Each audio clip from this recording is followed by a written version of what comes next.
Welcome to another episode of Ship War, my review of Ruby Sparks. Shipper War. When ship happens, I'm there. Now, Ruby Spark is a tiny film that was released earlier this August, and I'm not exactly sure if it got a wide release. The only reason I was able to see it, not because it actually released in theaters, but because I got to go to a screener for it and see it there. If it wasn't for that, I probably wouldn't have been able to see this movie until probably Netflix or DVD or whatever else. Anyway, so this movie is directed by the same directors who directed Little Miss Sunshine. So if you enjoy Little Miss Sunshine, you will definitely appreciate this film. Now, the premise of this movie is about this kid who's depressed, he's weird, and he became really famous as an author early on in age because he wrote this book that basically women love, and now he has this problem where women like him. He never finds an actual real girl who likes him for him and not for this book he wrote. So every night when he goes to bed, he has this dream about this dream girl, this girl that he really wants, basically, girl that he just thought up himself. And so where the story goes from there is that he finally ends up writing a book based off of this girl because he's had writer's block for a very long period of time, and his psychiatrist tells him, why don't you just, tell me about this girl and write it down, and, I can read it and, find out more of your thoughts on her or whatever psychiatrists want to think about people. So he ends up writing the story, and so when he does that, this imaginary girl, which he basically has a relationship on paper because that's the only place he imagines he can have this relationship with her, ends up becoming a real person. And that's when the story begins truly. He has complete 100% control over this girl.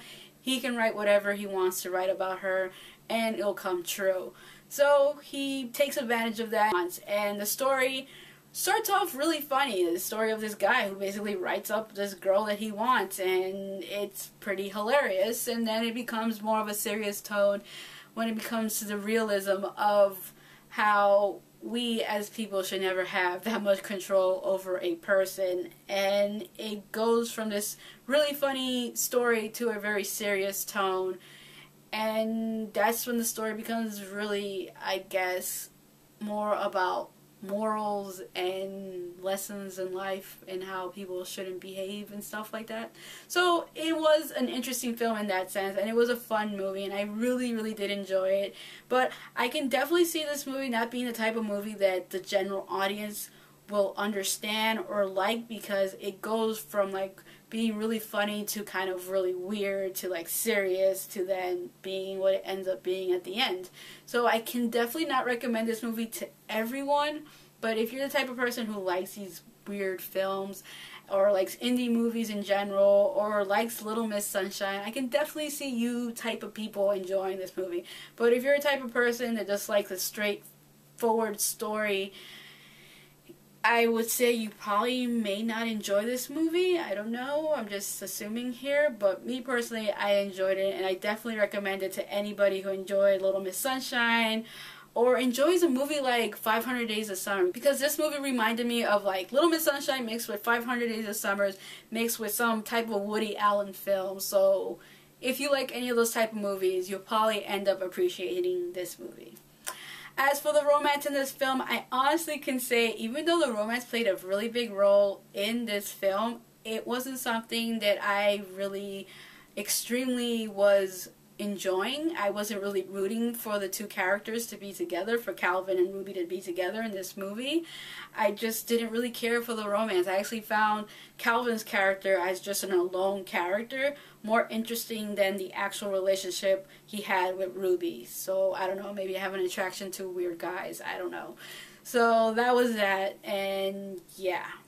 So that is all for this episode of Ship of War. Goodbye, and until next time. And if you haven't already, please subscribe. One of those movies that I was excited to see, but at the same time I was kind of wary about it because I'm so used to the original film and its story. And then when I learned about how this movie wasn't going to be on Mars, but it was going to be on Earth, and everything was going to take place on Earth, I thought to myself, how can they do something to make it much more interesting than the original film just being on Earth? And I have to say, after watching the movie, they did manage to deserve it, did manage to make